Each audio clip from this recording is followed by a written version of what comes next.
Hello दोस्तों, नमस्कार। Umed technical YouTube channel के माध्यम से समस्त ईपीएस 95 पेंशनर्स भाई बंधु आप सबका हमारे नई वीडियो में स्वागत है। दोस्तों, आज हम बात करने वाले हैं कल 18/4/2022 को शिरडी में एक राष्ट्रीय अधिवेशन की मीटिंग जो तो संपन्न हुई, बैठक संपन्न हुई है।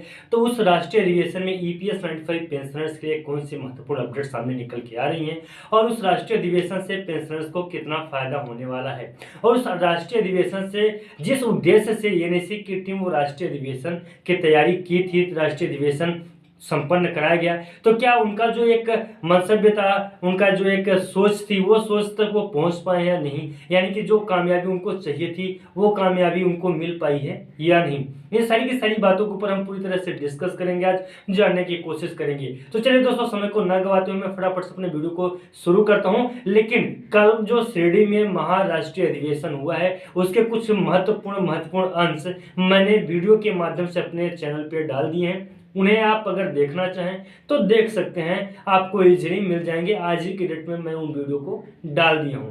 जैसे राज्य सरकार जो खास जो भाषण हुआ है, अशोक रावत जी का जो खास भाषण हुआ है, इन सारी चीज़ों को जो महत्वपूर्ण बिंदु थे, उन बिंदुओं के ऊपर जब बात हुई है, उन बिंदुओं को मैं समाहित करके अपने चैनल पे डाल दिया हूँ। समझ में नहीं आ रहा है, मैं आपको समझा देता हूँ यहाँ पे। तो दोस्तों, सबसे पहले मैं आपको बता दूं कि एनएसी के टीम के द्वारा जो सरकार का ध्यान है अपनी ओर आकर्षित करने के लिए, और ईपीएस 95 पेंशनर्स का जो मनोबल है, मतलब कम हो चुका मनोबल है, उस मनोबल को पूर्ण मतलब कि फिर से जागृत करने के लिए एनएसी के टीम के द्वारा एक राष्ट्रीय अधिवेशन की बैठक संपन्न कराएगी। अब उस राष्ट्रीय अधिवेशन से ईपीएस 95 पेंशनर्स को लाभ तो पहुंचेगा ही पहुंचेगा, लेकिन एक बात और मैं आपको बता दूं कि जिस उद्देश्य के साथ में ईपीएस 95 पेंशनर्स के लिए एनएसी की टीम के द्वारा इतना संघर्ष किया गया था, राष्ट्रीय अधिवेशन की पूरी तैयारी, राष्ट्रीय अधिवेशन, तो वो जो उनकी एक सोच थी, जहां तक वो पहुंचने की कोशिश कर रहे थे, शायद कि वहां तक पहुंच नहीं पाए हैं, वहां तक पहुंचने में विफल रहे हैं।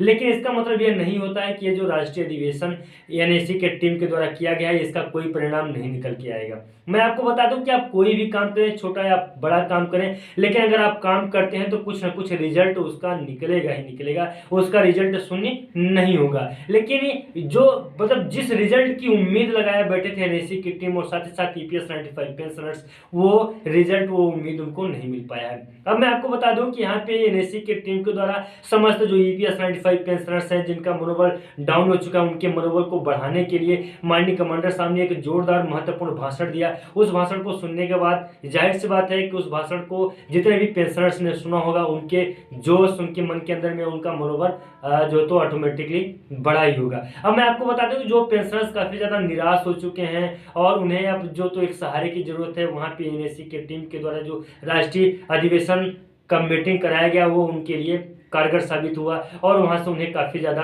प्रोत्साहन, ये मतलब आप ये समझ सकते हैं कि उनका एक मनोबल बढ़ाने और उनकी जो भावना है उसे एक सही दिशा देने का काम की है। अब मैं आपको बता दूं कि राष्ट्रीय अधिवेशन में जिन जिन महानुभावों को, बड़े बड़े लोगों को जो तो आमंत्रण दिया गया था, उनमें से कुछ लोग उपस्थित हुए थे और कुछ लोग उपस्थित नहीं हो पाए थे। काफी ज्यादा गर्म का माहौल है और इस सब माहौलों को देखते हुए उपस्थित नहीं हो सके थे, और भी कुछ कारण हो सकते हैं जो उनके पर्सनल कारण हैं, उन कारणों के ऊपर हम लोग डिस्कस नहीं करेंगे। लेकिन दोस्तों, जो मुख्य रूप से एनएसी के टीम के द्वारा राष्ट्रीय अधिवेशन शिरडी में कराया गया, एक प्रकार से बहुत ही सफल रहा, क्योंकि जो ईपीएस 95 पेंशनर्स की जनसंख्या को आंकी गई थी, करीब करीब 700 से 800 लोगों की संख्या में वहाँ पधारे थे पेंशनर्स, और करीब 700-800 पेंशनर्स वहाँ पहुँच के मीटिंग को अटेंड किए हैं। आपको वीडियो में पीछे बैकग्राउंड में भी चल रहा होगा, वो भी वहाँ से भी दिखाई दे देगा, वहाँ से भी आप देख सकते हैं। साथ साथ मैं अलग से वीडियो बना दिया हूँ, उन वीडियो को आप देख सकते हैं। उन वीडियो के माध्यम से आप जान सकते हैं कि